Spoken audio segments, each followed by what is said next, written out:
Buenas tardes, les damos la bienvenida al espacio Hablemos de Libros de la Librería Internacional.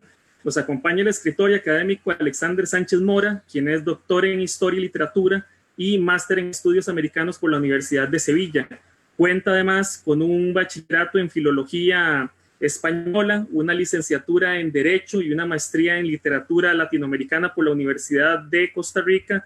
Sus campos de especialidad son la literatura colonial centroamericana, la literatura costarricense, la historiografía literaria, los estudios del periodo barroco, las relaciones de sucesos y las relaciones de fiestas. Ha impartido lecciones en la Universidad Nacional, en la Universidad Estatal a Distancia y la Universidad de Costa Rica, en donde funge como profesor en cursos del área de literatura en el bachillerato y la licenciatura en Filología Española, así como en la maestría en literatura latinoamericana.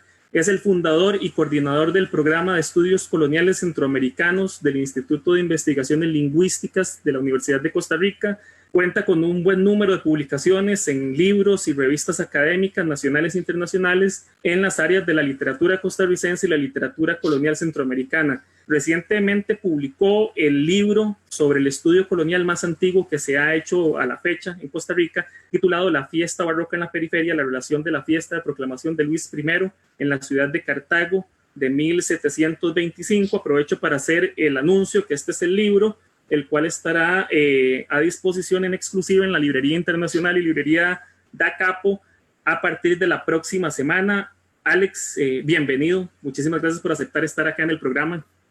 Bueno, buenas tardes y muchísimas gracias, Juan, a vos por la invitación. De verdad, yo me siento muy honrado de poder conversar de temas que nos apasionan, como es la historia de la literatura costarricense. Así que, muchísimas gracias.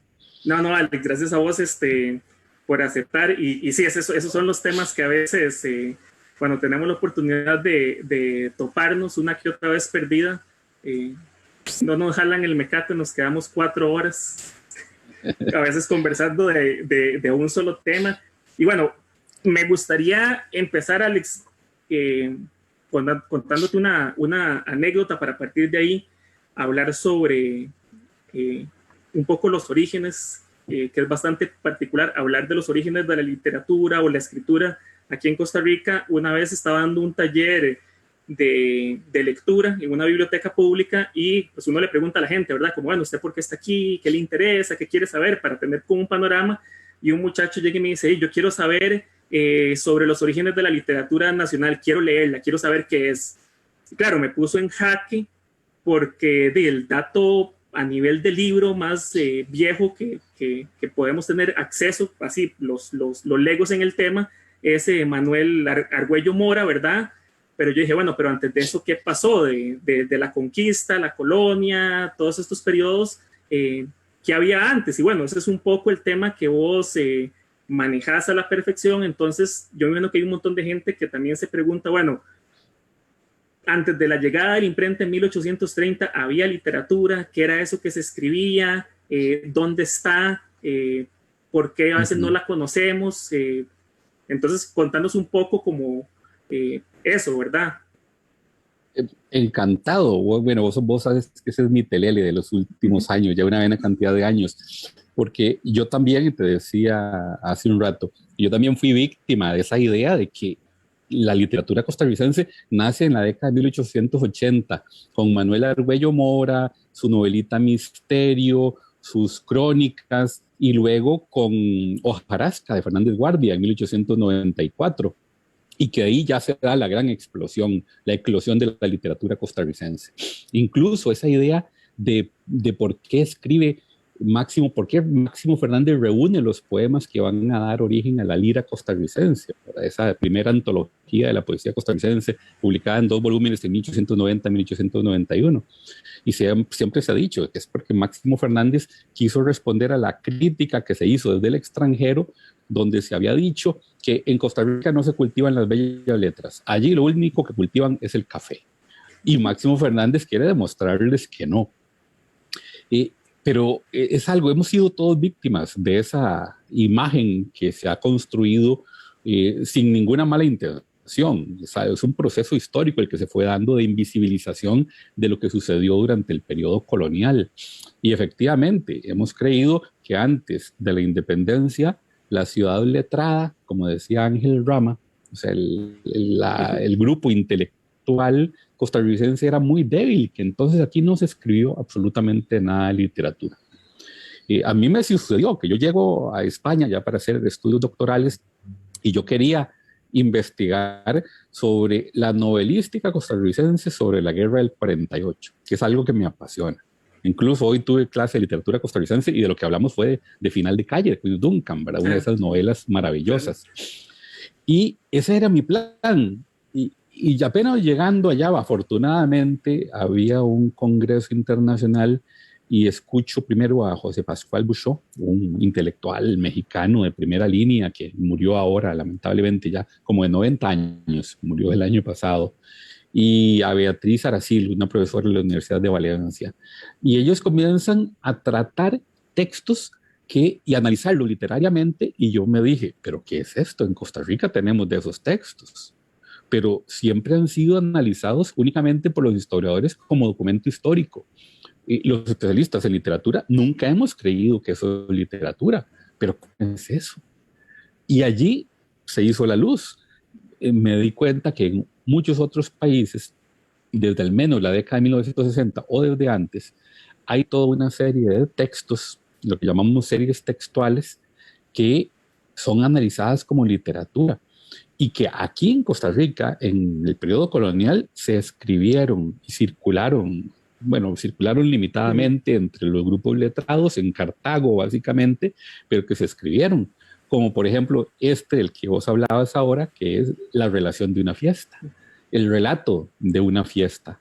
Esos textos son plenamente literarios y aquí en Costa Rica circularon otros tipos de textos, como la relación de la erupción del volcán Irazú, escrita por el gobernador Diego de la Haya. Eso también es literatura. El profesor Leonardo Sancho, también un estimado colega de la Escuela de Estudios Generales de la UCR, tiene una investigación, está ya en prensa, su libro sobre relatos de naufragios, también del periodo colonial costarricense. En fin, ha sido un ir descubriendo que en realidad sí se escribió literatura colonial costarricense, solo que estábamos utilizando una mirada del siglo XX o del siglo XXI para enjuiciar textos de los siglos XVI, XVII y XVIII. No nos dábamos cuenta que nuestro concepto de literatura apenas es del siglo XIX. Y entonces era un verdadero anacronismo, ¿verdad? Y estábamos así, ¿no? Teníamos los textos allí en nuestro archivo nacional y en el archivo eclesiástico también, esos dos grandes archivos nuestros, muy ricos, muy bien conservados, ahí estaban los textos y no nos dábamos cuenta que sí son literatura. Entonces, en realidad, hay que comenzar a rastrear los orígenes de la literatura tica desde las primeras referencias que hay sobre Costa Rica, por ejemplo, en Oviedo, ¿verdad? En Fernández de Oviedo. Bueno, don Juan Durán Lucio, profesor de la Universidad Nacional, ya jubilado, un gran investigador, don Juan tiene un trabajo sobre Colón en Cariay, ¿verdad? Cuando llega en 1502, que allí sería, digamos, la primera referencia que se puede considerar literaria sobre Costa Rica. Entonces realmente se nos abre un campo espectacular, ¿verdad? Hay muchas posibilidades y muchos textos que pueden comenzar a aparecer en nuestras búsquedas de archivo.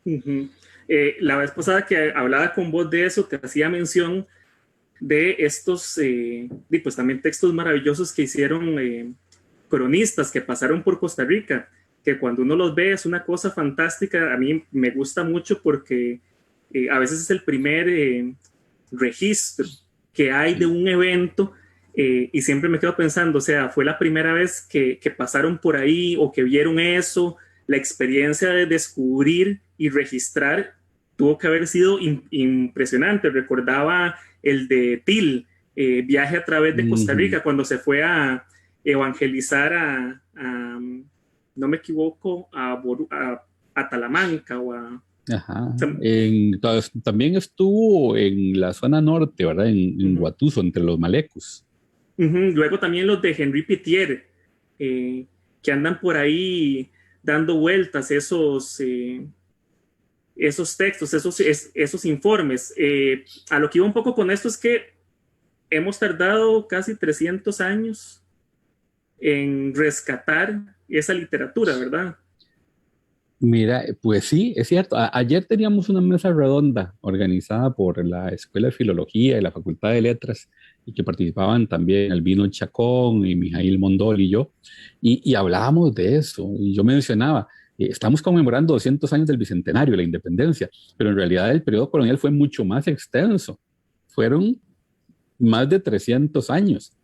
Y cómo es que invisibilizamos esos 300 años largos, ¿verdad? Cómo hemos durado tanto tiempo en darnos cuenta de que si queremos rastrear verdaderamente la constitución de la sociedad costarricense, hay que comenzar ahí, es ineludible.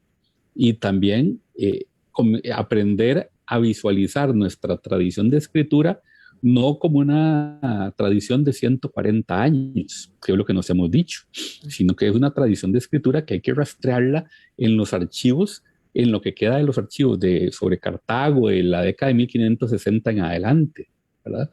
O sea, es muchísimo más rica de lo que hemos creído. Y lo que vos decías, este tipo de crónicas, estas que hablabas del siglo XIX, que perfectamente se pueden leer como literatura. De hecho, ahora hay también un proyecto muy interesante de Carlos Sánchez, Alejandra Boza, Verónica Ríos, en la UCR, que están investigando sobre los primeros, la transcripción de los primeros textos bribris a inicios del siglo XX. Son basados en trabajos de Pittier, ¿verdad? Son recopilaciones de Pittier y que tampoco nunca han sido vistas como fuentes literarias.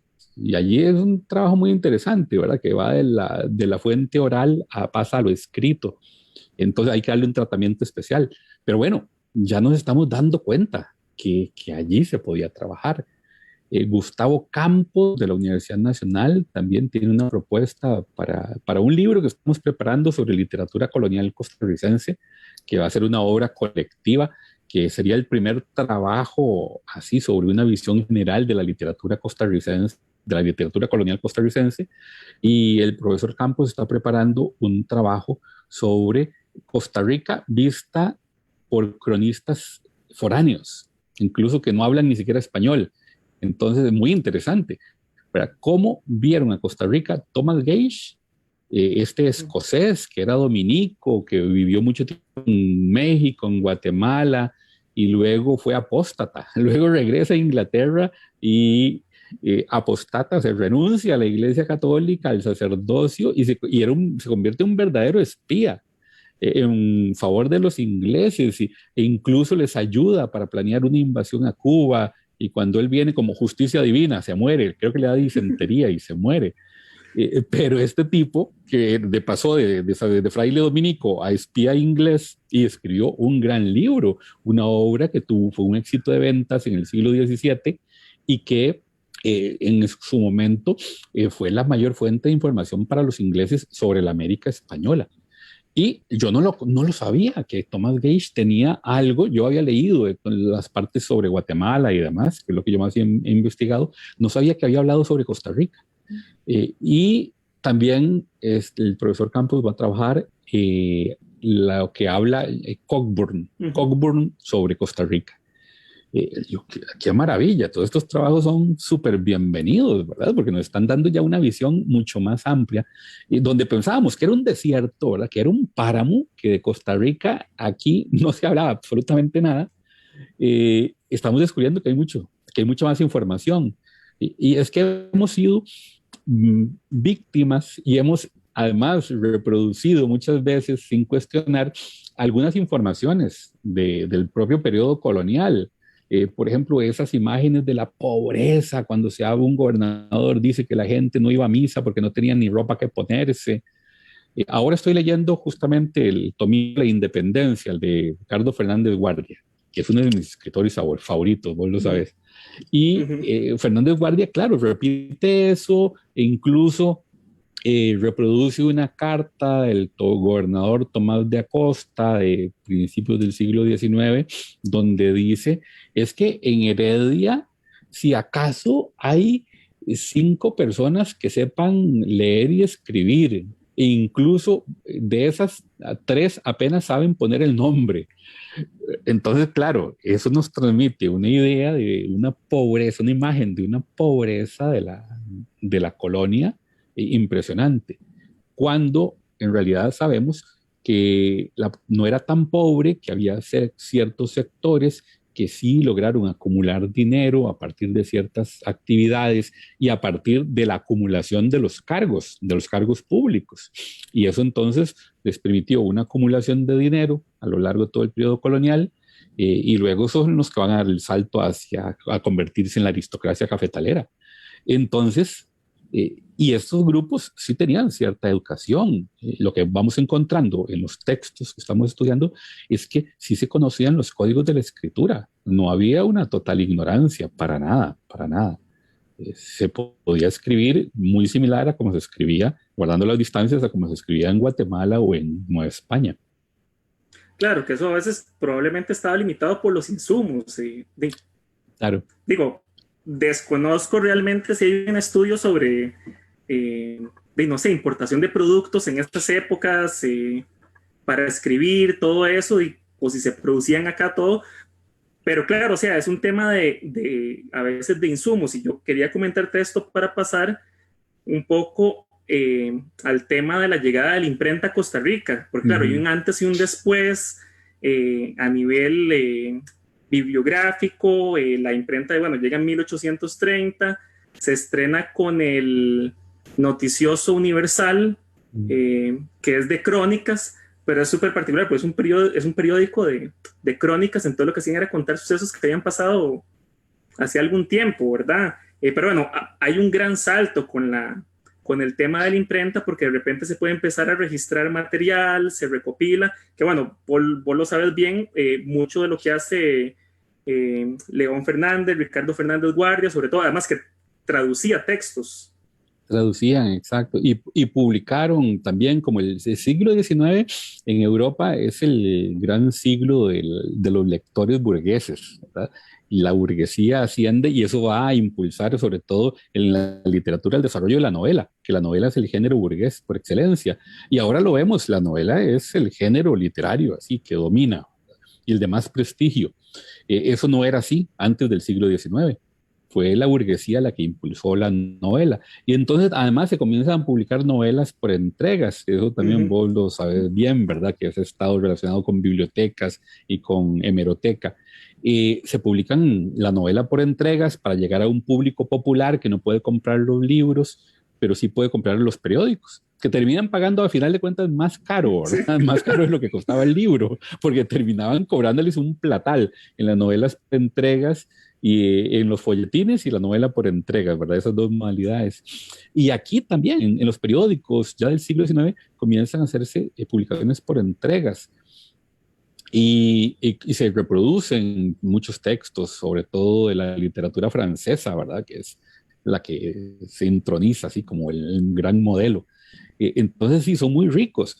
Y luego, y eso es un trabajo que está haciendo Gabriel Baltodano de la Universidad Nacional, hay una gran cantidad de publicaciones de textos humorísticos, de sátira, tipo en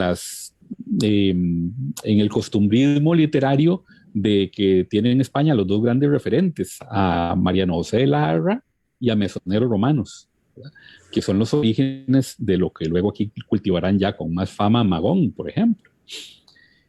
Pero hay muchos de estos textos que han sido ignorados y están en toda esta prensa a lo largo del siglo XIX, o sea, mucho antes de Manuel Argüello Mora. O sea, este trabajo de Gabriel Baltodano, que ojalá que esté ya pronto listo, nos va a dar también una imagen totalmente diferente del siglo XIX, porque si no se publicaron entre 1830 y 1880, tal vez no se publicaron así libros literarios costarricenses, pero sí en la prensa se publicaron montones de cosas, artículos pequeñitos, y hay poesía, y hay que hacer un barrido muy completo de todo esto. Ya Margarita Castro Rosson lo había hecho, ¿verdad? Hacia 1960. Sí, en el costumbrismo en Costa Rica. Recuerdo cuando lo leí, antes de conocernos, de saber ¿verdad? todo este tema de la Es colonia, lo que impactante está... ese libro. Claro, porque recuerdo un texto que viene ahí de un soldado raso que participa en la campaña de 1856, que habla sobre cómo un burro le salva la vida y hace una comparación con su primo arábico, el caballo, y me pareció tan fascinante, porque yo dije, mira, qué rollo esto que se escribiera, esto es como un cuento, pero ahí lo presentaban como una crónica, no recuerdo en qué periódico salió, pero era una crónica que salió en un periódico. Y yo dije, pero esto es riquísimo. Es que así es como aparece la literatura del siglo XIX, ¿verdad? El periódico tenía un impacto que para a nosotros en este momento, que más bien el periódico impreso está así en alitas de cucaracha, ¿verdad? Nos es difícil de entender, pero es que los periódicos construían comunidad. El que ha dicho eso es Benedict Anderson en su libro muy famoso, Comunidades Imaginadas, ¿verdad? Que dice que el periódico permitía que gente de muchos lugares distantes leyera lo mismo al mismo tiempo, casi simultáneamente. Entonces eso contribuía a construir una comunidad en el anonimato, que yo me sintiera identificado de pronto con alguien que está en Esparza, al que nunca he visto, o alguien que está allá en Limón y demás, y todos estamos discutiendo lo que se publicó en un mismo periódico, una misma noticia, ¿verdad? Construye comunidad. Entonces sí, los periódicos eran importantísimos.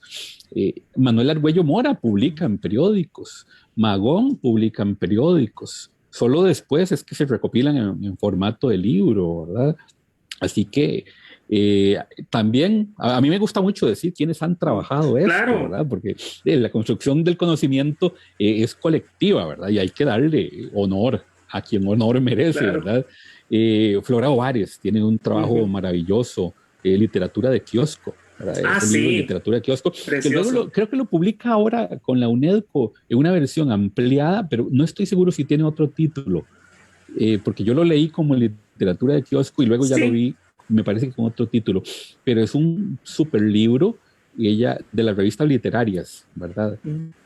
Alex, ahora que hablabas del humor, la sátira, todo esto, hagamos un paréntesis para que a quienes nos escuchan y nos acompañan, que les contés qué es el álbum de Figueroa, porque hay un montón de gente que no sabe la clase de joya que es el álbum de Figueroa y es algo que debería estar circulando hoy en día. Bueno, es una pregunta tramposa porque vos lo sabes mejor que yo. vos deberías hablar del álbum de Figueroa, no yo.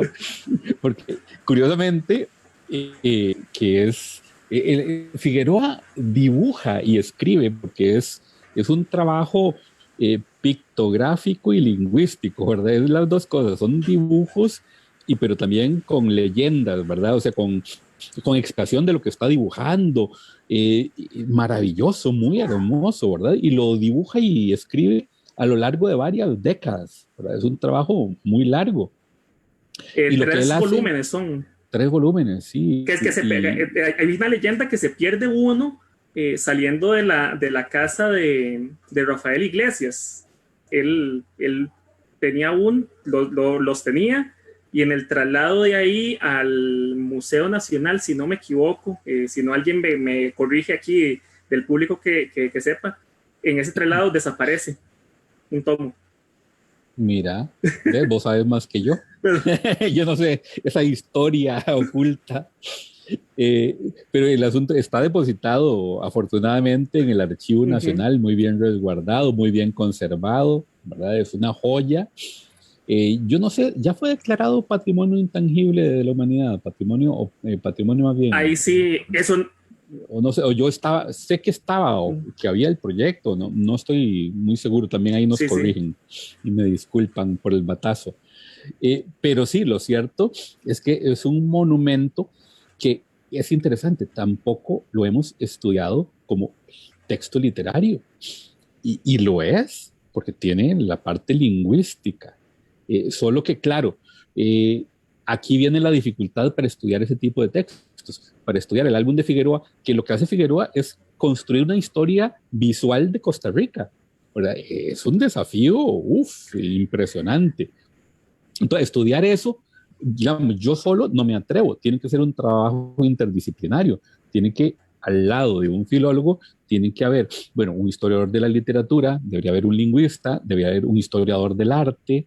Claro. Es un trabajo totalmente multidisciplinario, ¿verdad? Es un Sí, desafío, eso habría que hacerlo. y es impresionante, a mí me cautivó unas imágenes que vi porque hacía sátira política muy fuerte de la época. Y yo decía, o sea, estas cosas yo pensaba que eran más recientes y Figueroa las hacía, ¿verdad? Ya cuando empiezo a leer más sobre la construcción de lo que se le llama el álbum de Figueroa, claro, es que todo lo construye a partir de transmisiones orales. Entonces es muy particular, ¿verdad? ¿Qué le contaban? ¿Cómo lo contaban? ¿Si dejó algo?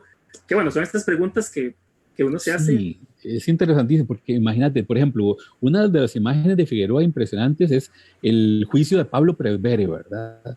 Cuando la gran rebelión indígena en Talamanca en 1709 y luego es reprimida, ¿verdad? Y el líder Pablo Presbere es capturado y llevado a Cartago, enjuiciado y ajusticiado, ¿verdad? O sea, lo asesinan allí en Cartago. Y está toda la representación, eso, de la Plaza Mayor de Cartago y demás. Eso había sucedido 150 años antes, mínimo, ¿verdad? O sea, que Figueroa tuvo conocimiento de los documentos de archivo, posiblemente, mira, debería ser bueno en paleografía, porque ya leer documentos de 1700, ya de 1725, y que son los que yo he trabajado, ya cuesta, ya de 1600 y resto, ya, es difícil. O sea, ¿cómo fue eso? ¿O fue tradición oral también? Debía haber tradición oral en Cartago sobre eso, porque tuvo que Sí, ser era una experiencia traumática. una leyenda que se contaba, algo era muy particular. Mira, nos están aclarando, por cierto, la querida Marianela Camacho, que fue en el 2009 que la UNESCO declaró al álbum de Figueroa Patrimonio de la Humanidad. Gracias, entonces no estaba tan perdido. Sí, muchas gracias a Marianela. Eso por ahí, que ahora que comentaba lo de Pablo Presbere, aprovecho para recomendar, Alex también la ha leído, Asalto al Paraíso de Tatiana Lobo, que es la mejor novela que se ha escrito sobre eso. Además, se publicó para el 5º centenario, si no me equivoco. En el 95 gana el Sor Juan Inés de la Cruz, gana también un Aquileo.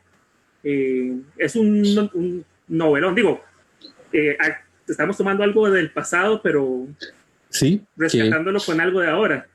Que eso es interesantísimo, ¿verdad? Porque se da todo lo que Seymour Menton llamó la nueva novela histórica latinoamericana, ¿verdad? Que en Costa Rica llega un poquito tarde a ella, nos suele suceder eso, que vamos un poco atrás, que en América Latina se escribe como desde los 70, ¿verdad? Hay un gran boom y Costa Rica, digamos, que se mete en ese carro, posiblemente con Tenochtitlan, ¿verdad? Tenochtitlan debe ser la primera, que es como el 84, más o menos, 85, es de 86, es de mitad de la década de los 80. De mitad de la década de los 80, pues está esa. De José León Sánchez. Y luego viene Tatiana Lobo con esa magnífica novela que es Asalto al Paraíso. Y esas dos novelas, la de José León Sánchez y la de Tatiana Lobo, yo creo que evaden uno de los grandes peligros de la novela histórica. Y es que la novela histórica corre el peligro de convertirse en manual de historia. Si se apega demasiado a los hechos históricos, entonces como que la limita y no alza vuelo literario. Y eso ha sucedido con algunas, lamentablemente.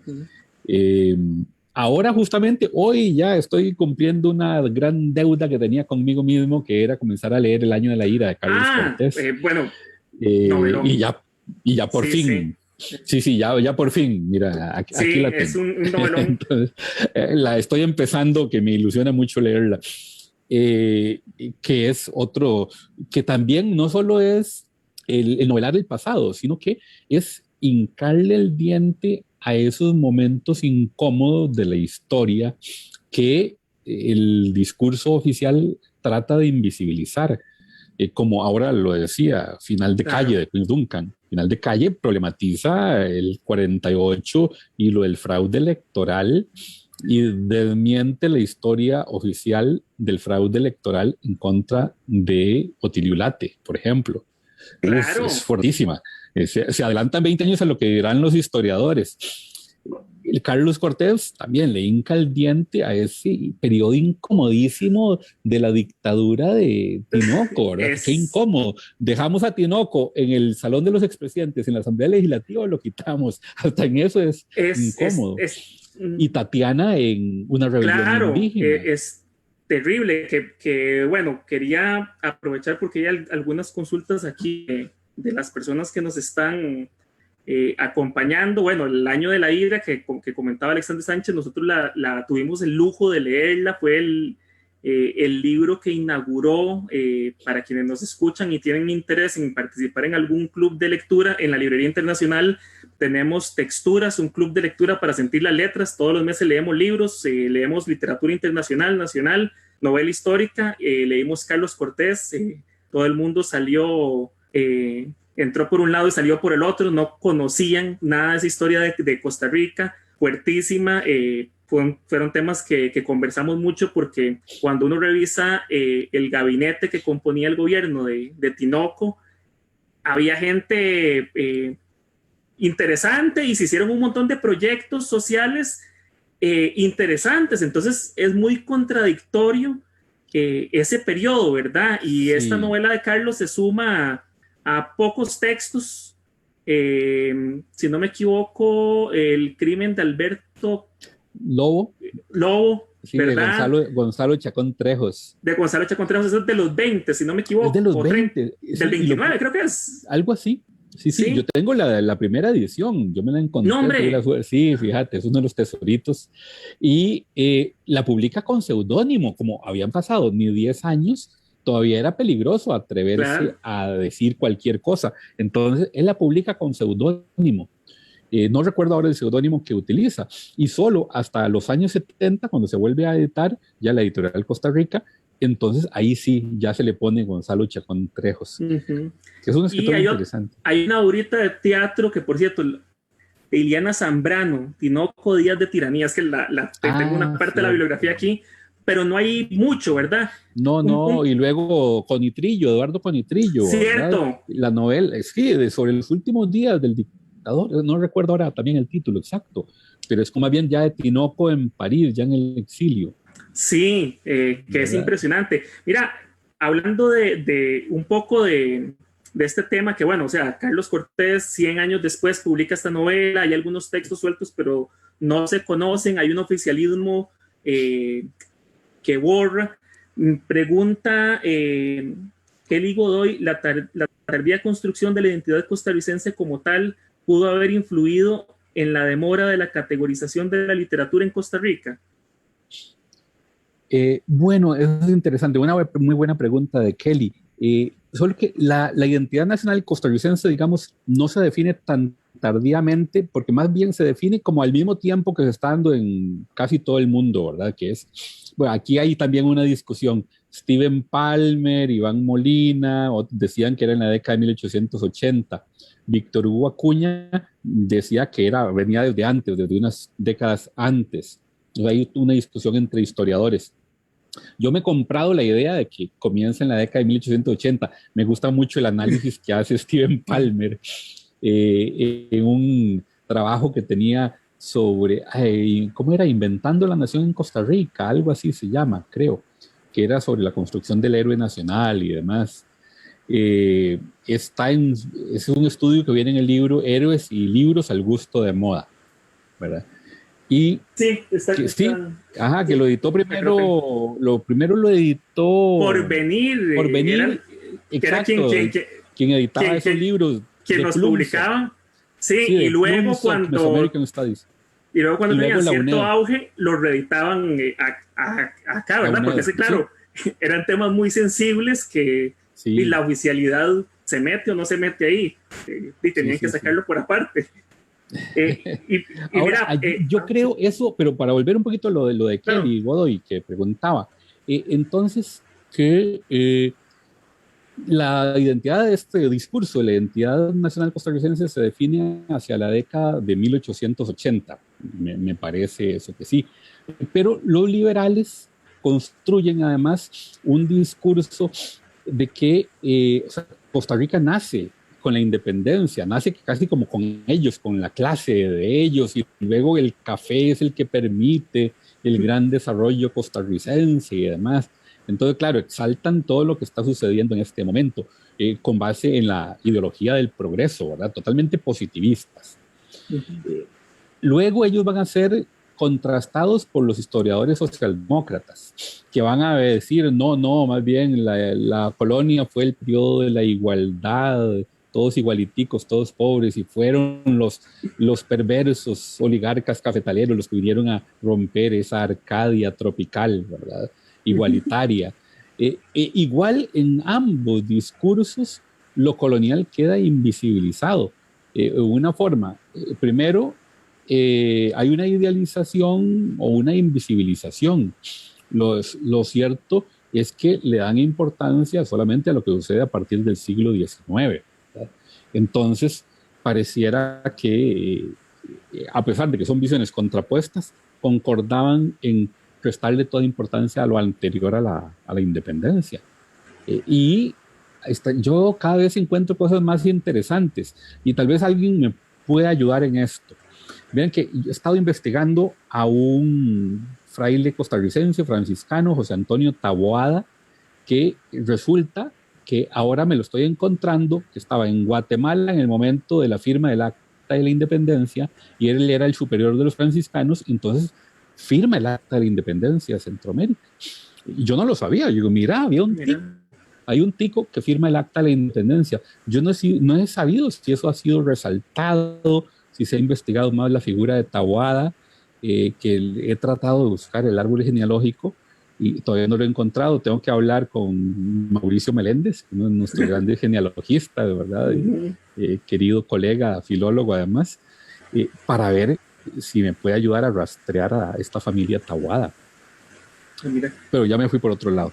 No, Lorenzo Jiménez era el seudónimo de Chacón Trejos, nos comenta Luis Gustavo Lobo Bejerano. Muchas gracias. Luis Gustavo. Luis Gustavo, grandísimo conocedor de la literatura costarricense. Es que es tanto, yo creo que de lo que queremos hablar que se nos está cruzando. De todos los cables se cruzan. Sí, porque yo espero en algún momento que hablemos de Byron, Guillermo, Carlos, Gaby Peña. Pero no dejemos la década de los 70, no me lo dejemos de lado, ¿verdad? Hay que llegar a Sinatra. Por eso, que fueron publicados en la última década, pero todavía estamos a finales del siglo XIX. Sí, y hay que avanzar. Sí, tenemos que pasar a siglo XX. Alex, ¿cuál es el rol que empiezan a cumplir, por ejemplo, autores como Joaquín García Monge, como Villo Celedón, como Brennan Mesén, un poco para la misma Carmen Lira? Claro, ahí está. En toda esa ruptura de la identidad. Sí. Estás tirando para tu lado, porque me acabas de citar a todos los anarquistas, ¿verdad? Todos los jóvenes ácratas, ¿verdad? Sí, son esos jóvenes que son anarquistas a finales del 19 y principios del 20, que varios de ellos van a estudiar a Chile, ¿verdad? Que era la gran meca cultural, y que esto también ha sido estudiado por Iván Molina, que es historiador cultural muy acucioso y ha lanzado luces muy interesantes sobre ese periodo. También hay trabajos de Álvaro Quesada, de Flora Ovares, La Casa Paterna, es el libro muy interesante. Sí. Y estos jóvenes, primero es interesante, ¿verdad? Porque son los que lanzan la cuestión social, son los que traen la temática social, que era algo que no se discutía en los términos en que ellos lo plantean. Iván Molina lo que ha señalado, si mal no recuerdo, es que todo este grupo de escritores que plantean la cuestión social la convierten en tema de política pública, incluso que se venden, que les sirve luego para insertarse en los mecanismos institucionales, y que todos ellos, excepto Carmen Lira, por ser mujer, básicamente, Sí. y por su condición de hija extramatrimonial, además, todos los demás logran insertarse, todos estos que dijiste, Brenes Messén, Juan García Monge, llegan a ser secretarios de Educación Pública, ¿verdad? Directores de la Biblioteca Nacional, directores de la Escuela Normal, bueno, Brenes Messén Omar Dengo, Villo Celedón, ya lo dijimos, algún otro que se nos escapa por ahí.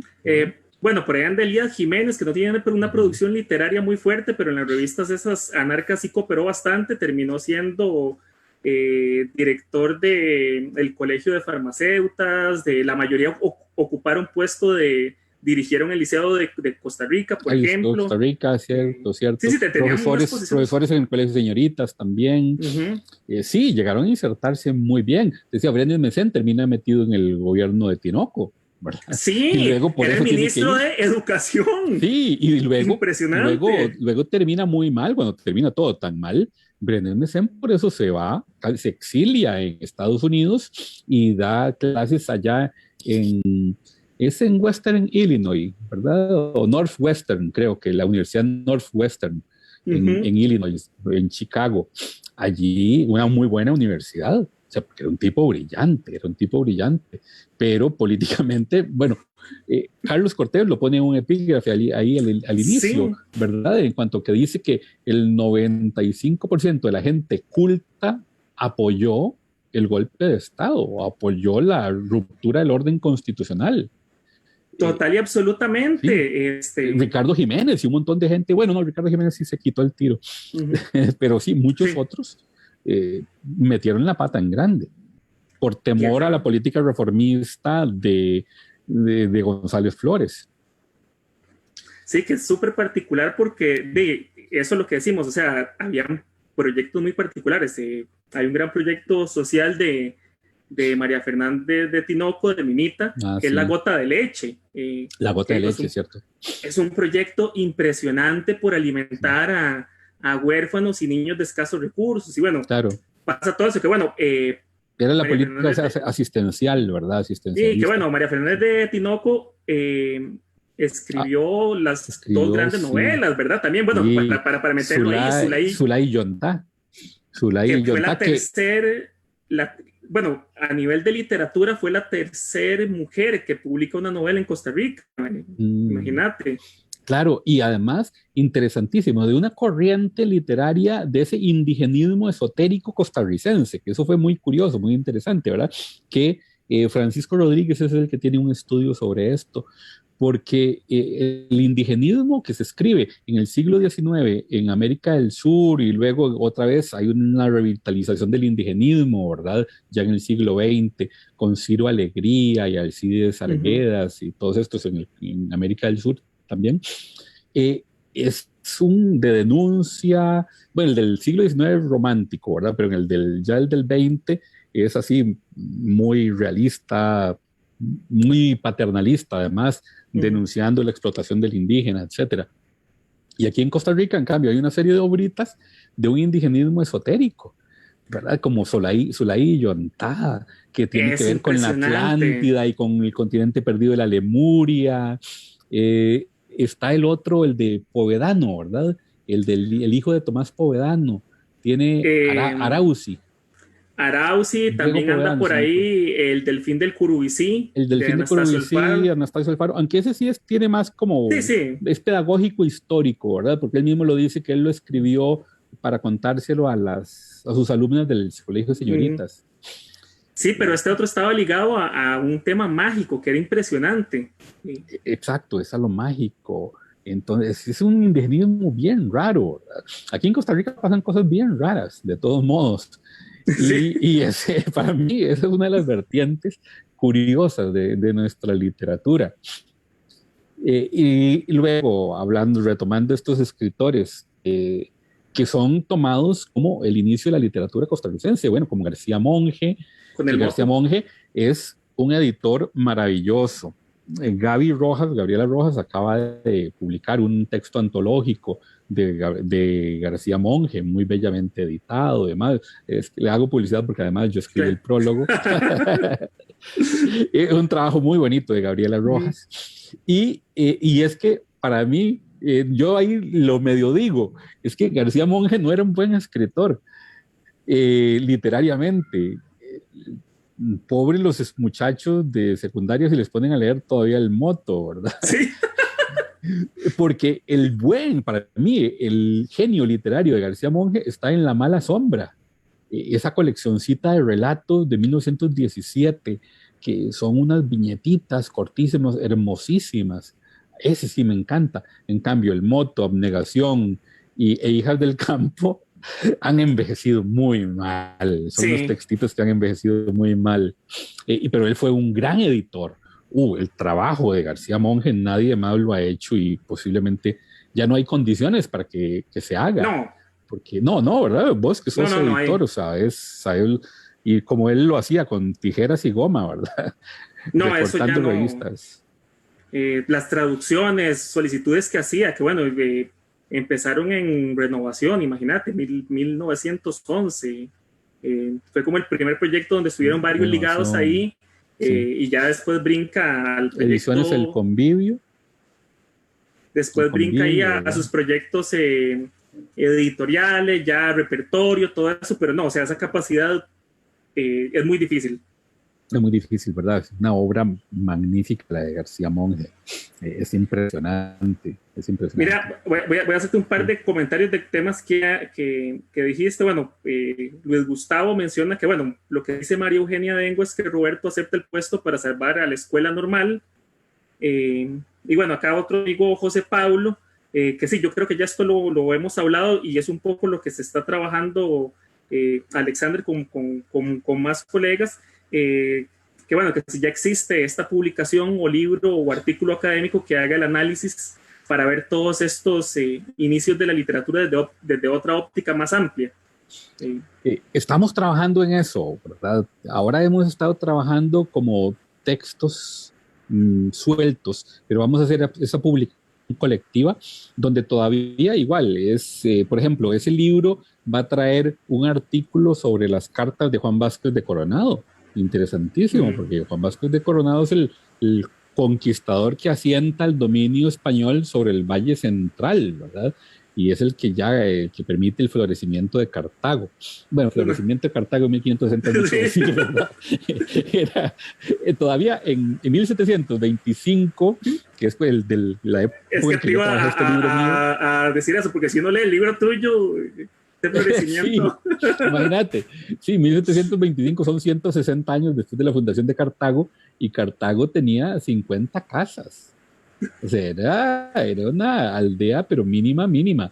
Ciudad de Panamá en ese mismo año tenía 2,000 casas. Imagínate, o sea, de 50 a 2,000 hay una diferencia bastante grande, enorme. Entonces, sí, estamos trabajando ahora ese libro que viene en Cartas de Vázquez de Coronado, un artículo de don Juan Durán Lucio sobre Colón en Cariay. Yo trabajo un sermón, de los pocos sermones que se han conservado, pero sí hay sermones, porque los sermones son piezas literarias. Y además, ahora tal vez en nuestra época, por lo menos de que la mayor parte de la clase intelectual es laica, no tiene pensamiento religioso definido, o sí lo tiene muy definido, antirreligioso. Sí. Entonces, claro, es difícil que nosotros conceptuemos la importancia que tenían los sermones y cómo la población, en masa, todos los sectores de la población asistían a escuchar a un orador sacro. Porque imagínense, Cartago, 50 casas, donde no había teatro, no había ninguna fuente de diversión. La fuente de diversión eran o peleas de gallos o los juegos de azar.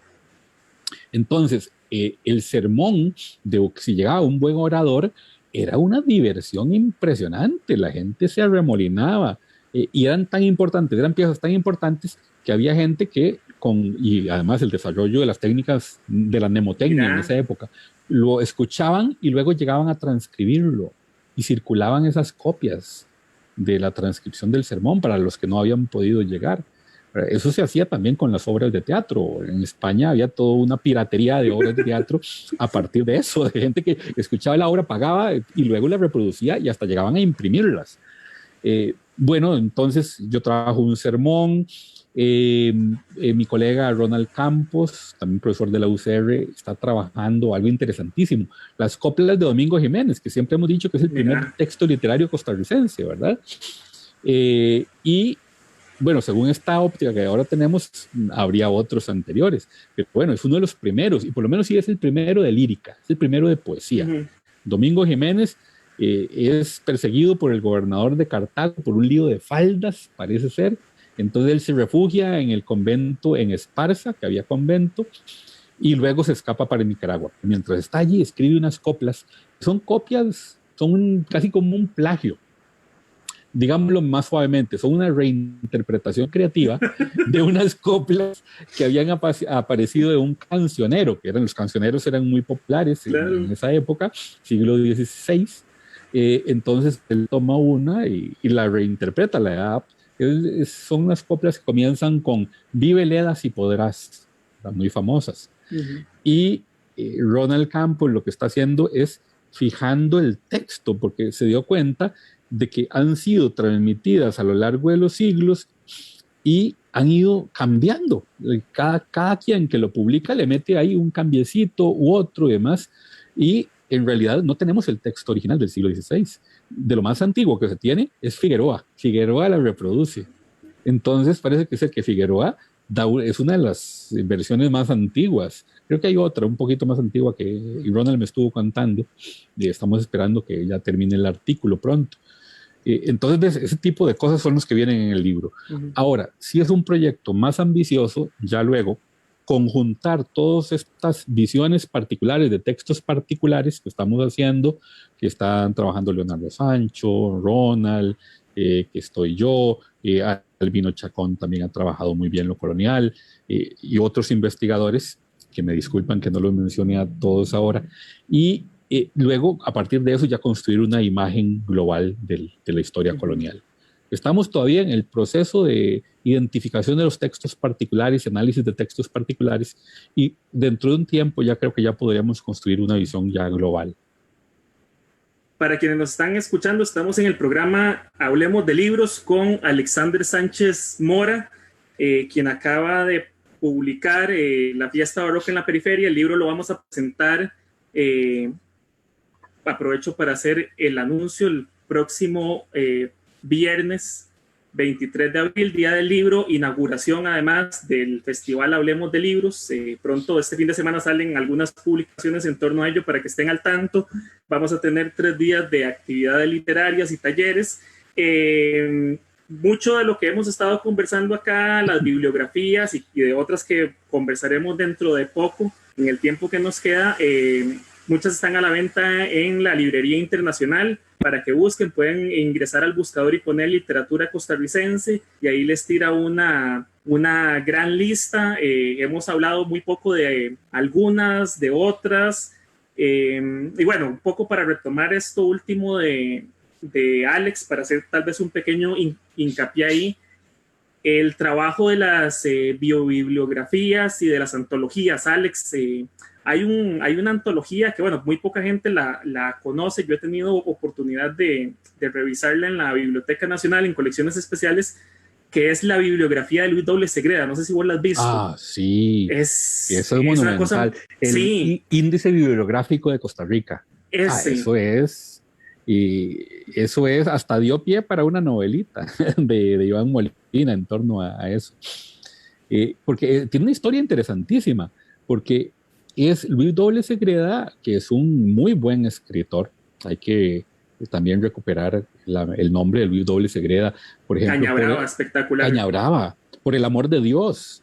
Sí, Por el amor de Dios, es excelente. Tiene Rosa Mística y Fadrique Gutiérrez, ¿verdad? Claro, el Fadrique Gutiérrez. El Fadrique, que es delicioso.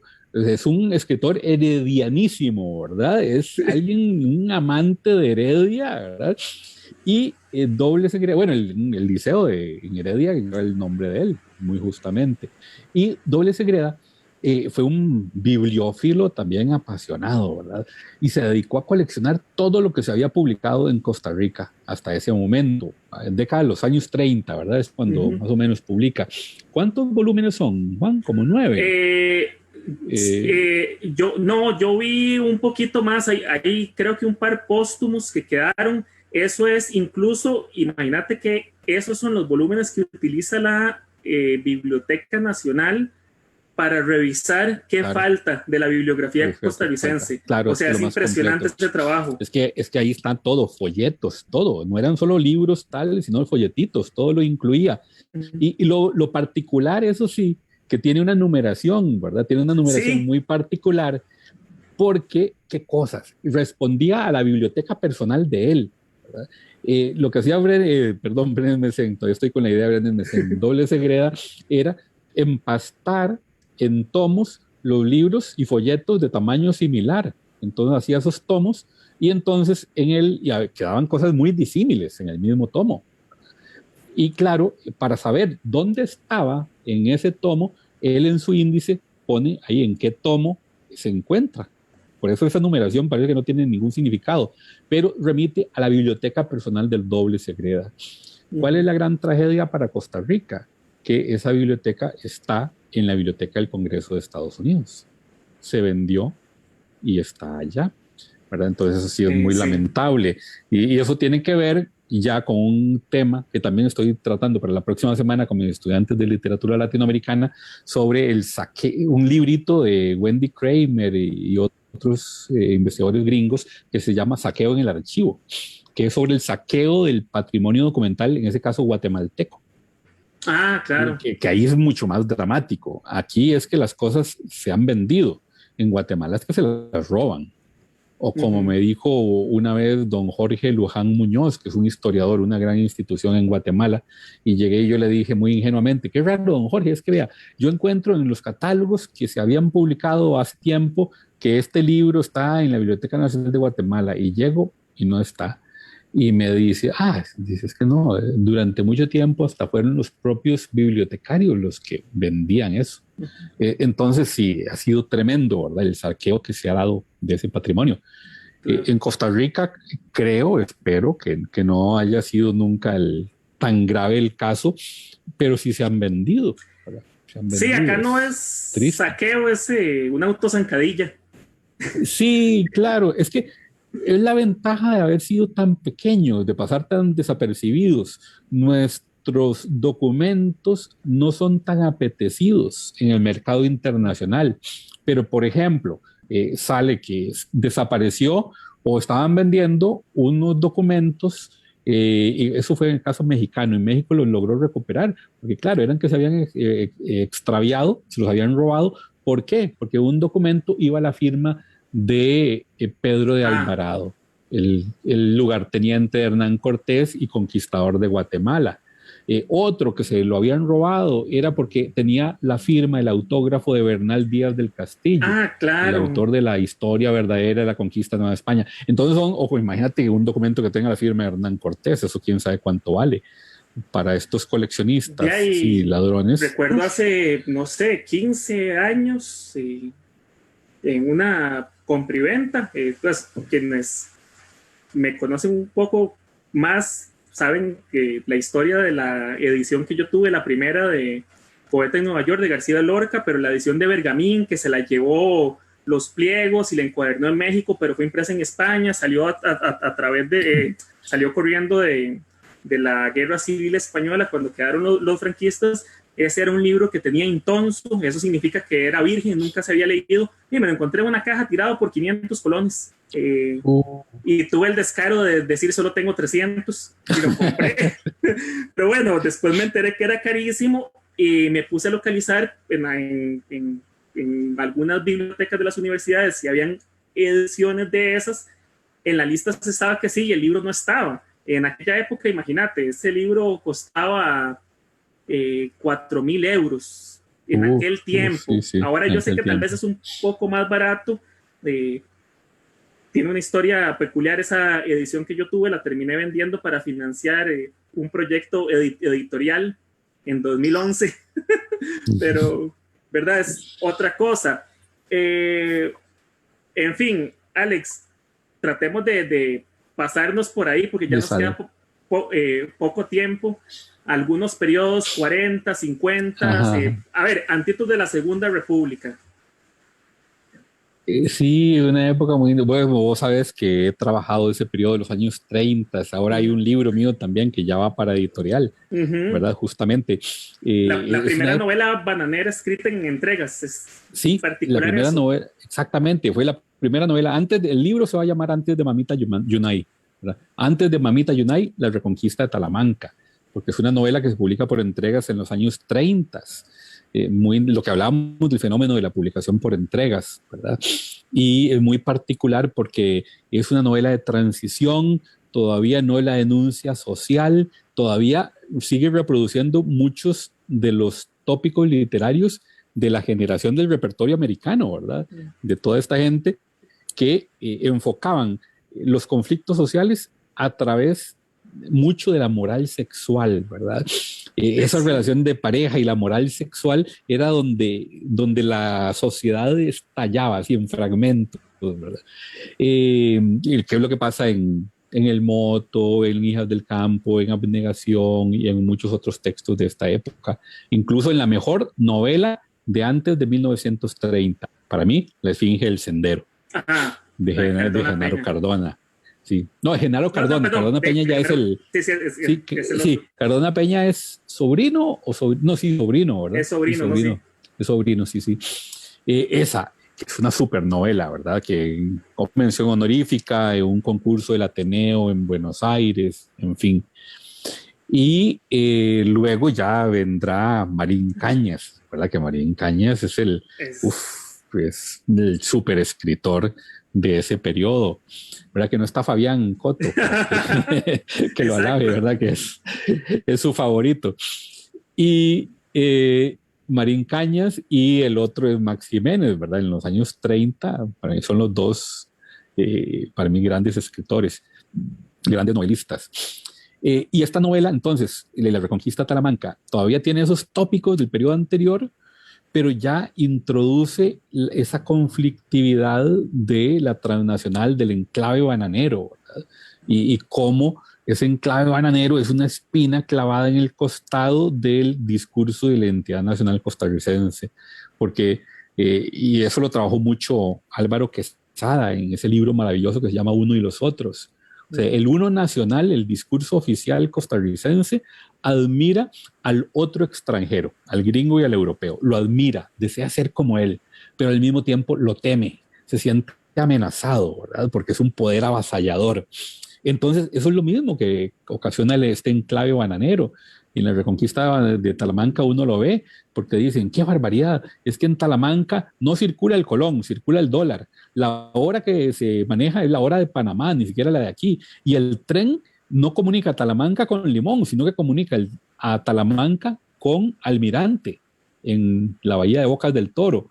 Entonces, es un texto riquísimo porque hay todas las tensiones del discurso nacionalista costarricense, ¿verdad? Que todavía es un discurso liberal, ¿verdad? De los liberales. Y ya está anunciando lo que viene en los años 40, ¿verdad? Que es, ahora sí, esa literatura de la denuncia social, esa literatura del compromiso. Ya se anuncia entonces lo que viene con Carlos Luis Fallas y Mamita Yunay, Gentes y Gentecillas, Mi Madrina, sus 3 cuentos, incluso con su crónica sobre el viaje a China luego, con Fabián Dobles, Fabián, ese que llaman Pueblo, El sitio de las Abras, su novela que rompe los esquemas, ¿verdad? Que es La burbuja en el limbo, espectacular. Espectacular, más experimental, esa sí rompe esquemas. Y luego Joaquín Gutiérrez, ¿verdad? Con Puerto Limón, Manglar, y su tardía, ¿te acordás, hermano? Bueno, sí, Te acordás, hermano, es interesantísima. Pero nadie habla de ella porque sucede en Chile, pero es una novela espectacular. Me refería a Murámonos Federico, que es su gran novela, ¿verdad? Que gana el... no, es con ¿Te acordás, hermano? Que él gana Casa de las Américas, ¿verdad? Ahí también nos van a ayudar nuestros Sí, nos dice, no, yo tengo no los tengo acá. Pensé ¿Sí? que era pero no, el que tengo es la edición de De Puerto Limón que Limón, publicó Casa de las Américas. Casa de la América, sí, sí. Bueno, esta generación de los 40 y luego la figura esa sublime y cumbre de Yolanda Oriamuno, obviamente, con su magnífico libro, es el más moderno de todos, ¿verdad? Es el que tiene más relación con las corrientes modernas de la literatura, con toda la fluir de la conciencia, la introspección, es un texto Faulkneriano. Entonces, bueno, eso es lo que ya va pasando en los años 40. Los 50 son, así, ya vamos corriendo. Los 50 son de una gran renovación poética y ahí es donde yo flaqueo totalmente, ¿verdad? Juan me conoce bien y mis estudiantes también saben que si la parte, yo les digo, yo la poesía la respeto tanto que mejor no hablo de ella.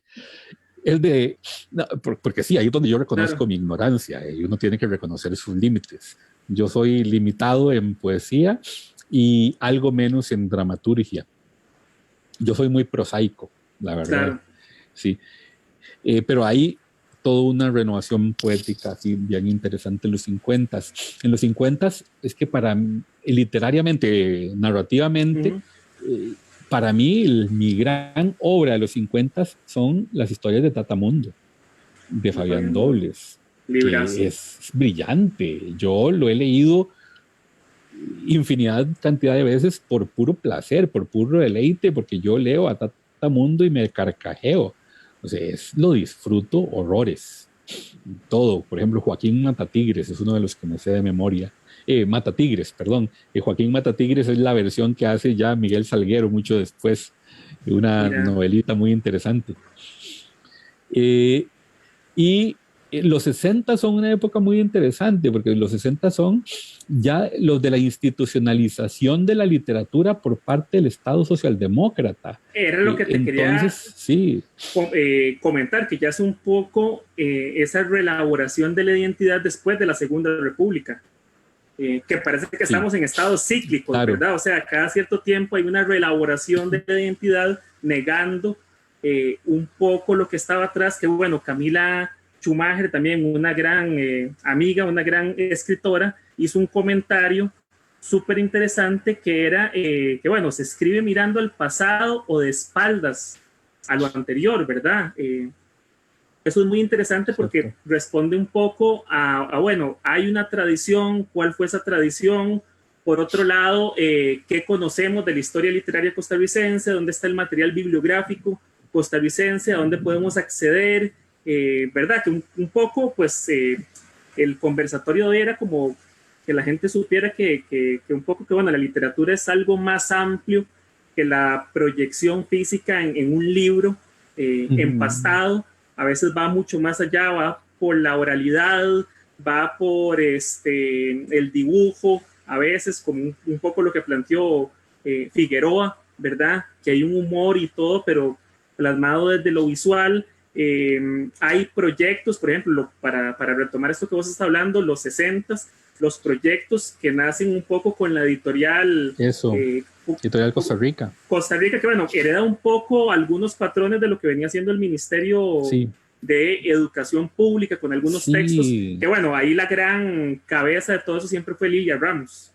Y Luis Ferrero. Luis Ferrero estuvo metido en estas ediciones del Ministerio de Educación Pública de los 50, aquella serie de autores costarricenses, que es la primera vez que se pone a leer en los programas de educación de secundaria a escritores costarricenses. Perdón, le estamos respondiendo aquí a Ernesto Montes de Oca, que dice: ¿cuándo se incluyen textos costarricenses en los temarios de la educación pública? Bueno, Ernesto también, un querido amigo, y mira, terminamos respondiendo sin saberlo.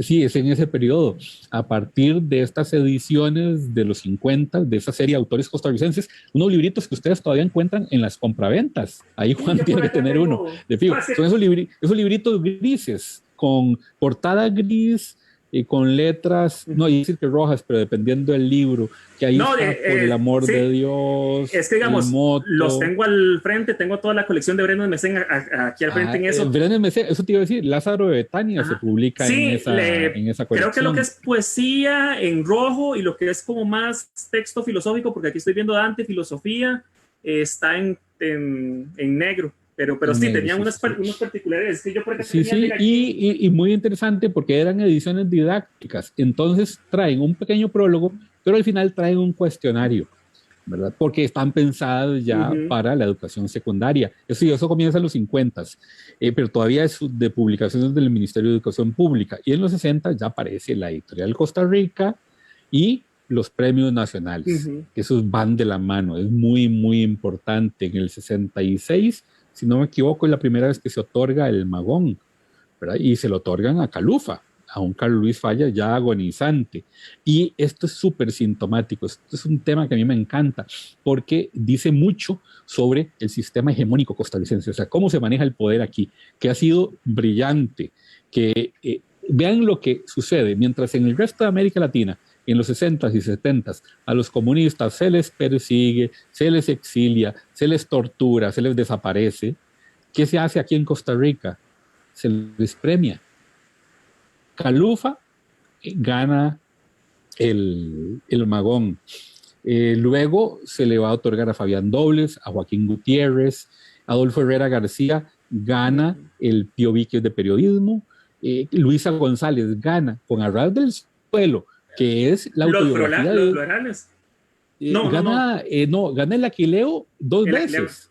El Aquileo 2 veces lo gana. En novela un año, por ahí en 72, 73, y el año siguiente lo gana en teatro por la adaptación que hace ese grupo teatral tan interesante que es Tierra Negra, que se merece todo un estudio, Tierra Negra. Y entonces, es la autobiografía de una maestra comunista, de cómo le despertó la conciencia social y cómo es la novelita de todo, desde que es pequeña y sus dificultades en la familia proletaria, cómo estudia en la escuela normal en Heredia, siendo alumna de Carmen Lira, de Omar Dengo, y cómo se integra en el Partido Comunista. Y ahí termina la novela, cuando ella se integra a la lucha del Partido Comunista. Pucha, y eso es premiado 2 veces con el Premio Nacional en época de Figueres, ¿verdad? En el último gobierno de Figueres. Cuando el Partido Comunista, bueno, y Figueres es el que otra vez vuelve a legalizar al Partido Comunista, creo que es en el 72, 73, por ahí, después de haber estado proscrito desde la Guerra Civil, justo en la época en que se están estableciendo dictaduras militares en toda América Latina y los comunistas viven una persecución atroz. Entonces, qué interesante cómo hay una recuperación. Roland Barthes hablaba de eso, hablaba de procesos de cooptación. O sea, el escritor es cooptado por el poder. El poder, muy astutamente, en lugar de perseguirlos, ¿qué hizo con los escritores? Los premió, les dio trabajo en las universidades también. Joaquín Gutiérrez, cuando viene escapando, cuando Figueres se lo trae, lo rescata, después del golpe de Estado en Chile, que lo iban a matar, ¿verdad? Porque era el director de la editorial Kidmandú, si no me equivoco, ¿verdad? Que era la editorial estatal, lo rescata y ¿qué hacen? Le crean, y eso me enorgullece mucho, en mi escuela, en la Escuela de Filología, crean un curso para que lo pueda dar Joaquín Gutiérrez, que es un curso que todavía existe, Teoría y Práctica de la Creación Literaria. Y eso hacen los gobiernos costarricenses de esa época, de los 60, 70, ¿verdad? Entonces, muy interesante. Y luego, Mamita Yudai se convierte en libro de texto en secundaria, Marcos Ramírez también, El Sitio de las Sabras también, pero lo que hacen es eliminar su peligrosidad. Los acompañan, y el que hizo el trabajo de análisis de esto fue Manuel Picado, en su libro Literatura e Ideología Crítica, que para mí es el mejor trabajo de teoría literaria que se ha hecho en Costa Rica, un libro del año 82, creo que hablábamos. Sí, es un libro que tiene que estar ahora, o sea, es parte de la radiografía de la literatura y la identidad costarricense y cómo todo o sea, cómo suavizan todos estos temas, ¿verdad? Que bueno, ahora que hablaba mucho de Iván Jiménez, él tiene un cuentito de ciencia ficción justo donde hace una especie de chiste sobre eso, en el futuro, ¿verdad? Una máquina que mete textos como Marco Ramírez o Mamita Yunai y saca unas versiones caramelizadas. Sí, es súper divertido. Sí. Él ha escrito eso, varios de sus libritos de cuentos son de ucronías, ¿verdad? Sí, son como proyecciones de lo que podría ser en el futuro a partir de algo. Tiene uno que era como que un futuro en el que se ha privatizado todo, hasta el himno nacional. Si uno quiere cantar el himno nacional, tienen que pagarle a la transnacional que es dueña de los derechos del himno, cosas así. Pero bueno, en los años 70 sí se da esa caramelización, como bien decís, de estos textos de los escritores comunistas. Pero es una época en la que los 60, 70 comienza a darse también una experimentación formal muy, muy interesante. Y ahí tenemos la figura enorme de Carmen Naranjo, ¿verdad? Es una escritora que tal vez no es más popular porque no es fácil su lectura. Es exigente con el lector, pero un texto como Diario de una multitud o Camino al mediodía, Responso por el niño Juan Manuel, y estoy hablando de sus libros viejos, ¿verdad? Pero luego tiene Ondina, tiene muchos otros. Fue muy prolífica, con una gran labor narrativa impresionante, ¿verdad? Una figura admirable. Narrativa, poética, los ensayos de ella. Sí, fue editora, ¿verdad? En Educa. Bueno, fue política. Ministra, ¿verdad? Ministra de Cultura. Fue ministra de Cultura, sí, duró 2 años, renunció. Sí, una figura muy importante, determinante. Hay experimentación formal también en los textos de Rima de Balbona de esa época, ¿verdad? Noche en Vela, por ejemplo, o ya en los 80s tiene Las sombras que perseguimos, ¿verdad? Que son textos muy experimentales formalmente. Bueno, experimentación formal, por supuesto, Gerardo César Hurtado, ¿verdad? Que yo sé que Los Vencidos o Irazú, ¿verdad? También. Los Parques, bueno, el famoso libro Brujo, que ese libro en algún momento fue todo un mito, hasta que lo pude conseguir para leerlo, ¿verdad? Sí, y bueno, después de eso, qué sé yo, ahora que estabas hablando de Carlos Cortés, el maravilloso encendiendo un cigarrillo con la punta del otro. Ah, sí. O sea, es una 80, novela... ya 80s. Ya pasamos 81, a los 80s, donde hay un trabajo muy interesante, porque ahí conviven varias generaciones, ¿verdad? Que escriben al mismo tiempo. Yo a veces la primera novela, y para mí la mejor, con todo respeto, para mí la mejor de Ana Cristina Rossi, que es María la Noche. Ah, María la Noche, sí. También aparece Tenochtitlan, de un escritor que ya viene desde los 60, como José León Sánchez. La Guerra del Fin del Mundo, y de Rafael Ángel Herrera, ¿verdad? Que son novelas muy importantes en ese momento, donde hay muchos juegos de intertextualidad, ¿verdad? Allí lo que se pone en juego, en boga, es las relaciones intertextuales, cómo un texto convoca en sí a otros textos, dialoga con otros textos muy abiertamente. ¿Quién más está en eso? Pues Rodrigo Soto, también. Rodrigo Soto, Uriel Quesada, José Ricardo Chávez. Luego ya es un texto muy importante en los 90s, Su paisaje con tumbas. ¿Verdad? Sí, espectacular. Que es la novela sobre la epidemia del SIDA de los 80, fue una novela desgarradora. Para mí es es muy querida, porque la primera tesis en la que yo participé como lector en la universidad era dedicada de Sergio Coto, que ahora es profesor en Francia, y la dedicó a esta novela de José Ricardo Chávez, que ahora tiene El tránsito de Eunice, que es lo que yo prefiero ver. Está muy bien, porque yo había leído de lo último de Faustófeles de él, que no me había gustado tanto, pero Tránsito de Eunice es impresionante. Que bueno, la sacó para celebrar el centenario de Eunice Odio también. Sí. Y él estuvo en la universidad aquí en unas actividades que sí, y maravilloso, una novela excelente, de lo mejor de la literatura costarricense de los últimos años.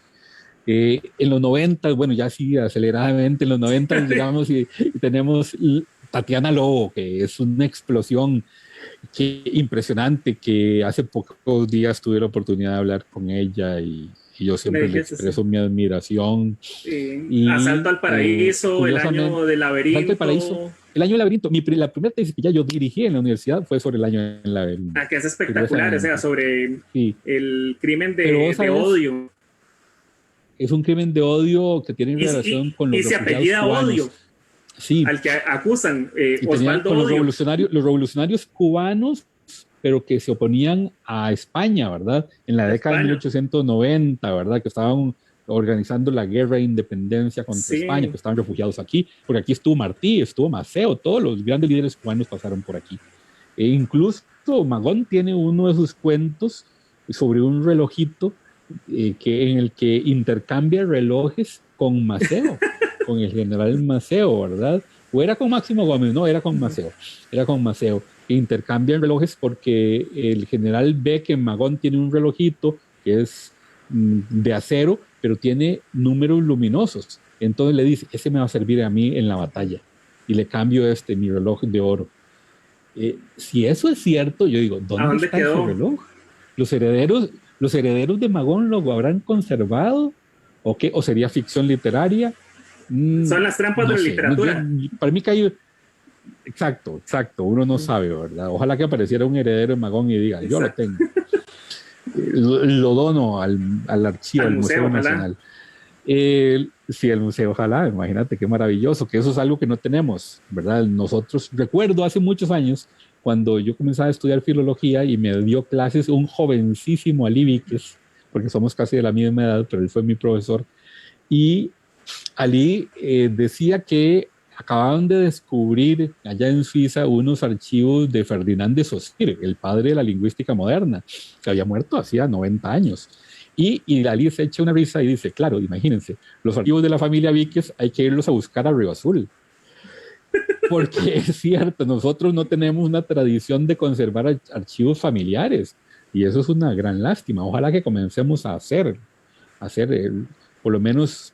Claro, ahora las cartas han desaparecido mucho en su formato tradicional, pero conservar, por ejemplo, hablábamos también con una colega lingüista, con Gabriela Cruz, de qué interesante recopilar las cartas de la migración costarricense de la década de 1970-80 a Estados Unidos, que ahí sí todavía había mucho intercambio epistolar. Esa es una información riquísima, lingüística, etnográfica, de todo tipo. Pero bueno, yo me estoy metiendo en otro campo. Exacto. Volviendo, mi libro favorito de Tatiana Lobo es Entre Dios y el Diablo. Entre Dios y el Diablo. Ese es para mí sensacional. Es el que pues tiene tiempo de Claveles, Calipso, su última obra. La penúltima fue Candelaria del Azar, que ya es un poco una novela más urbana, y luego El Puente de Ismael, que es un poco... Sí, a mí, claro, Entre Dios y el Diablo me encanta porque es colonial, ¿verdad? Es colonial, pero es que además eso es lo brillante, y se lo dije a ella, y hasta ella se quedó sorprendida. Le dije, es que el género de crónica colonial nace en el siglo XIX en Perú con las tradiciones peruanas de Ricardo Palma. Y aquí lo continúan Manuel de Jesús Jiménez y luego Ricardo Fernández Guardia, y ya avanzado el siglo XX tenemos a Ricardo Blanco Segura. Esa es nuestra trilogía de crónicas coloniales, nuestra trinidad de crónicas coloniales. Lo interesante es que la crónica colonial desde su inicio es aristocratizante, trata de personajes de la clase alta, normalmente españoles, funcionarios, en fin, los gobernantes. Y Tatiana llega y toma primero mujeres, que son las silenciadas, las que nunca hablan, las que no tienen voz, las que son oprimidas, reprimidas, y además muchas son esclavas, son mulatas, son negras, o esclavas blancas también.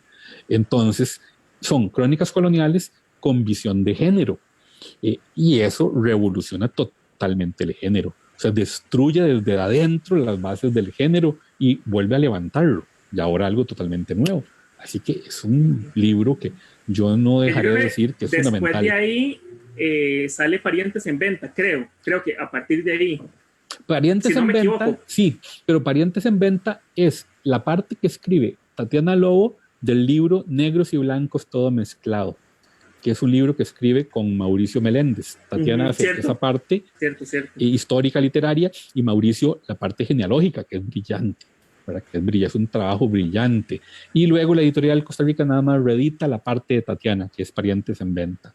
Sí, yo me ilusioné mucho porque pensé que era un libro totalmente nuevo, pero no, es esa parte. Pero una edición, esa es muy bonita, tiene una portada muy bonita. Ahí hay que felicitar a Marianela y el equipo de la editorial Costa Rica. ¿Sí?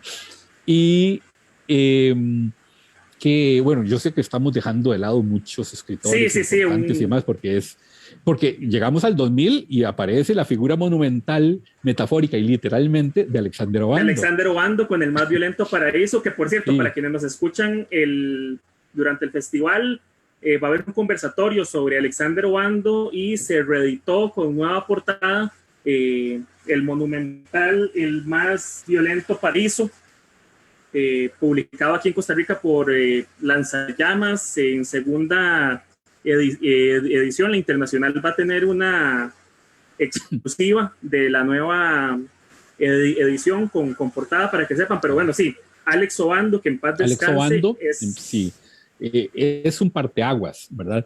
Y además lo publica Perro Azul. Perro Azul. Carlos Aguilar.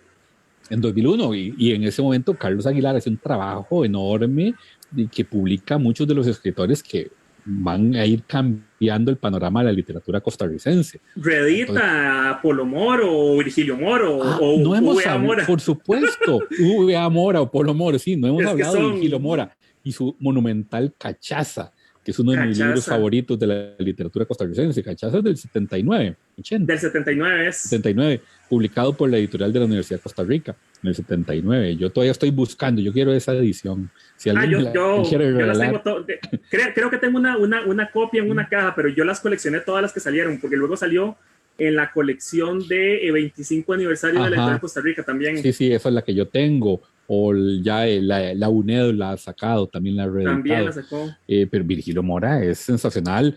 Tiene la novela satírica en clave, la mejor que se ha escrito en Costa Rica, ¿sí? Que nadie la conoce prácticamente, A Flote, porque es demoledora, o sea, es chismografía literaria, habla fatal de otros escritores muy importantes, muy admirados, y claro, usan nombres fingidos, algunos se identifican, otros no.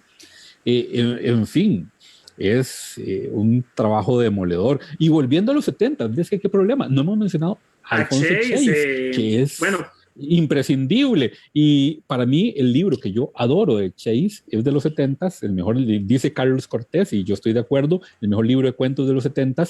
Mirar con inocencia. Y la novela que él escribió él la publicó, imagínate, a los 24 años.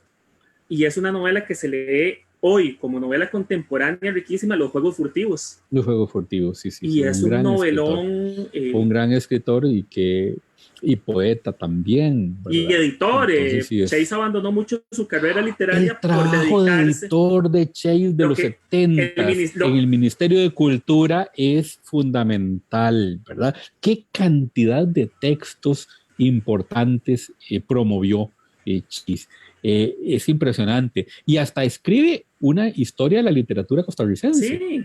¿Verdad? Como, aquella en 2 volúmenes, esa que es gris, narrativa costarricense, ¿cómo es que se llama? Además es súper divertido, narrativa contemporánea de Costa Rica, que bueno, si uno revisa los índices eran 7,000 ejemplares cada volumen, imagínate.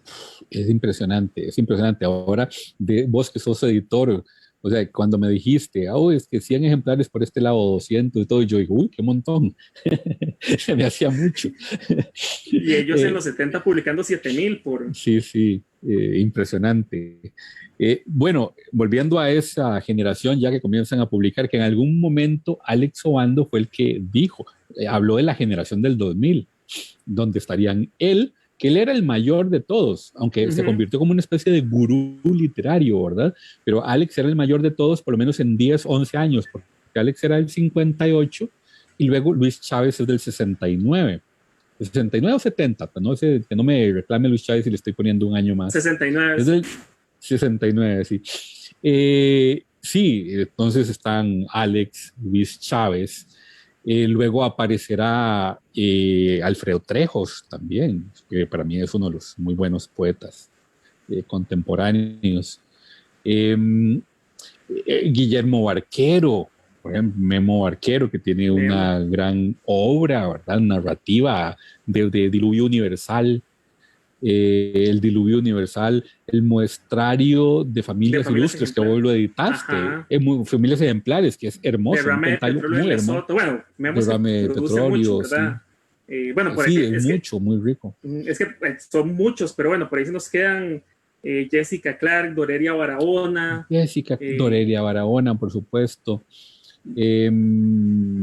Catalina Murillo. Catalina Murillo, sí, luego de ella, el emperador Tertuliano. Uy, el emperador Tertuliano. La mejor novela cómica que se ha escrito en Costa Rica, ¿verdad? Que eso es algo que no hemos mencionado, que yo siempre lo comento, es curiosísimo. La literatura costarricense institucionalizada, ya más sistemática en el siglo XIX, nace en clave satírica, nace a partir de la risa, ¿verdad? Estos cuadros de costumbres y todo esto.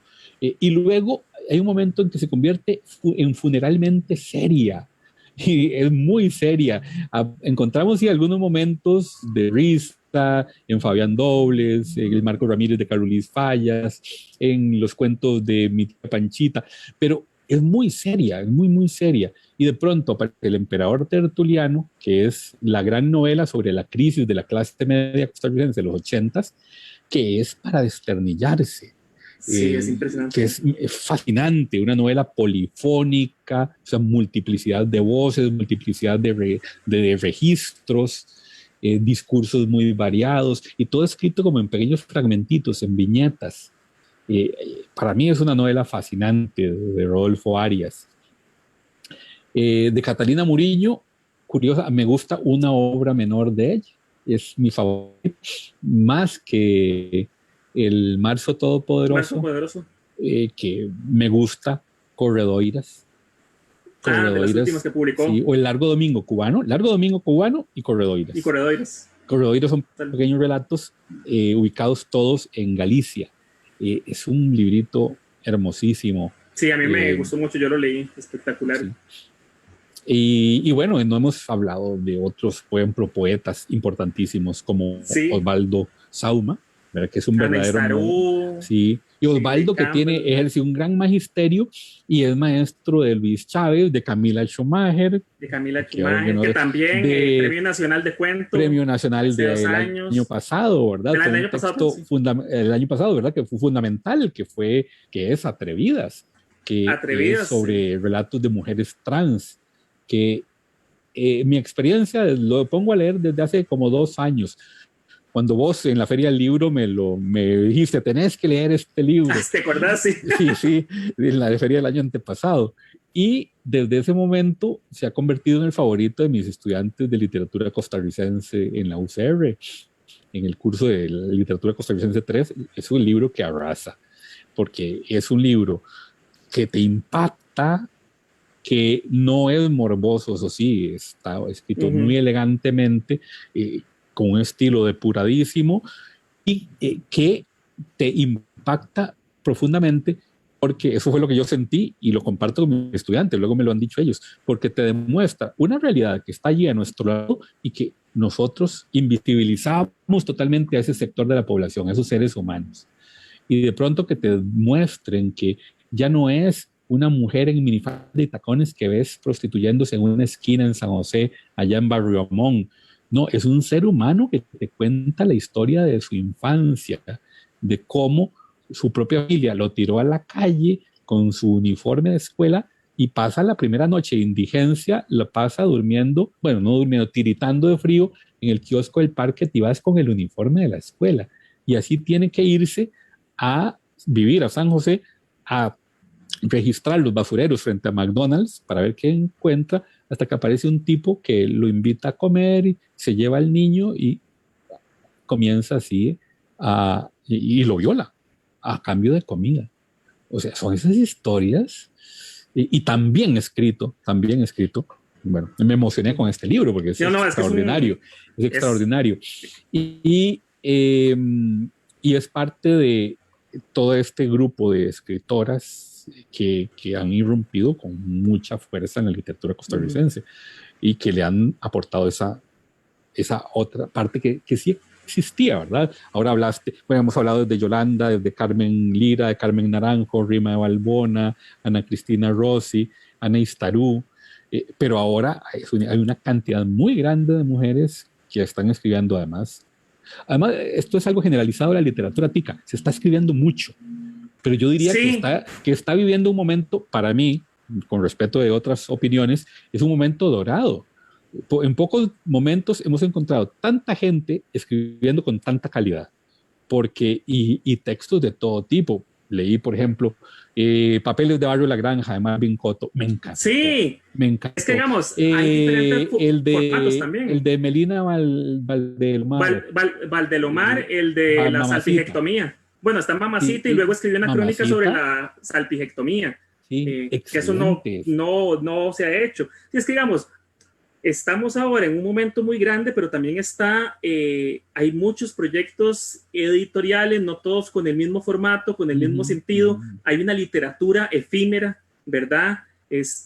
A veces no son ediciones pensadas para circular por largo tiempo, sino son momentáneas.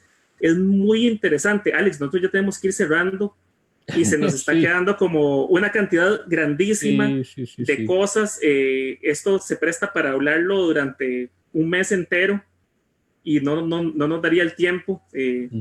Sí, porque es un panorama muy rico, muy variado. Sí, yo sé, perdonen, me emocioné mucho hablando del periodo colonial. Pero está bien porque, digamos, un poco de todo eso es lo que no se puede conseguir en este momento, en tanto están trabajando con estos productos. En cambio, mucha de la literatura moderna, contemporánea costarricense, bueno, la mayoría está ahí en Librería Internacional, todas las sucursales tienen un espacio destinado para literatura costarricense, pueden encontrar desde clásicos que hemos comentado hasta autores y autoras más contemporáneas, y al mismo tiempo también, pues bueno, pueden acceder a la biblioteca. Bueno, ahora por pandemia es muy complicado las bibliotecas, ¿verdad? Todo eso, pero bueno, hay un repertorio gigantesco. Antes de cerrar, me gustaría hacer un comercial para que sepan. Estamos trabajando un par de proyectos junto con Alex. Uno de ellos es la colección Fondo Antiguo, que bueno, se inaugura con este libro de él, que próximamente lo presentará, que bueno, es un acercamiento para conocer textos coloniales y republicanos desde otro punto de vista, en otro formato. Esto yo lo enseño así, pero en realidad es una maravilla, es una cajita con 2 libros. Esto es una... te iba a pedir que le enseñaran la portada ese que está espectacular. Sí, esto color. Es este es el estudio crítico, y este otro es la edición facsimilar, que de hecho hicimos una reproducción facsimilar. Entonces tienen acceso también a revisar reprográficamente los documentos antiguos. Y bueno, a la par de esto se está haciendo una colección muy importante en la editorial Encino, que bueno, tengo la dicha de dirigir, que es Pioneras de las Letras. Entonces vamos a empezar a publicar a las primeras escritoras costarricenses que publicaron aquí en Costa Rica.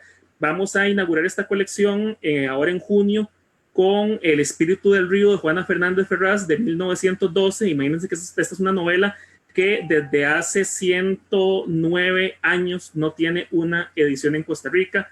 Es la primera vez que sale. Es un proyecto que además de Gabriela Peña Valle, otra escritora espectacular que les recomendamos, un proyecto además galardonado con una beca del Colegio de Costa Rica, del Ministerio de Cultura y Juventud. Hay muchísimos esfuerzos y muchísimos frentes en los que se está tratando por recuperar toda esta narrativa. Bueno, la editorial Costa Rica es la que tiene el mayor acervo de ediciones costarricenses, tanto sus primeros autores como contemporáneos. Reeditaron un libro fundamental que se lo recomiendo, A lo largo del corto camino, de Yolanda Oriamuno. Fue el segundo libro que publica la editorial Costa Rica, entonces vale la pena. En fin, es demasiada la información, pero bueno, si ponen en el buscador de la página de Librería Internacional Literatura Costarricense, lo remite. Hay muchísimo. Alex, tenemos que ir cerrando porque se nos pasó un poquito, sí. Pero bueno, es un gustazo, de verdad. Igualmente, ha sido un placer conversar con vos, como siempre. Y a quienes nos acompañaron, muchísimas gracias. Sí, gracias por estar. Gracias. Yo creo que es el programa más largo que he tenido hasta el momento. Sí, no me extraña, siempre hablamos mucho. Muchas gracias a quienes han tenido la paciencia de escucharnos, de verdad. Sí, y bueno, a Alex lo pueden buscar en redes para seguir haciéndole consultas. Pueden seguir con mucho gusto. Hablemos de Libros. Estén pendientes para el festival Hablemos de Libros el próximo 23, 24 y 25 de abril. Van a haber muchas actividades, talleres, vamos a ver muchos talleres de contenido, hablar sobre mucha literatura, desde los últimos premios nacionales hasta textos como el de Alex y conversatorios de contenido de literatura internacional. Y bueno, nuevamente recordarles que los catálogos de las principales editoriales costarricenses están a la venta en Librería Internacional y de Acapo. Vayan y los buscan, hay muchísima más referencia. Lamentablemente no nos dio el tiempo, pero bueno, gracias de verdad por acompañarnos. A quienes les debemos alguna pregunta, la tenemos pendiente. Alex, gracias, de verdad, siempre es un gustazo estar con vos. Y bueno, nos vemos ahora a fin de mes en el festival. Muchísimas gracias y les deseo buena noche. Hasta luego. Muchas gracias. Hasta luego.